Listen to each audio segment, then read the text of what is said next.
一般求簽咧都會係問單一個問題，例如我呢個病好唔好做手術，我呢個時候應唔應該移民？呢啲咁單一嘅問題問一支簽就係最正常嘅。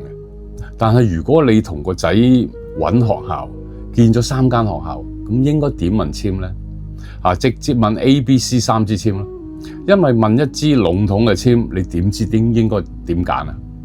所以咧揀邊個男朋友啊，應承返邊一份工啊，就每一個對象一支簽，咁就要憑簽文嘅吉凶嚟判斷應該點選擇。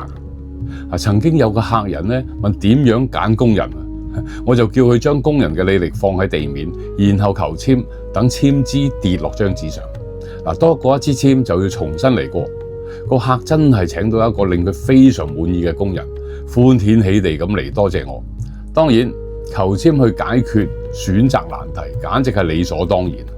但係有時候有啲問題可以列入奇聞異錄嘅。有位熟客咧，佢嘅太子爺喺英國有間屋，入住之前咧要大裝修，想問下嗰間屋好唔好風水啊？求得觀音簽64馬前覆水下簽嚟㗎，佢以為唔可以住，但我話馬為南方啊，不如叫個師傅去睇下間屋嘅南方有冇破漏啦。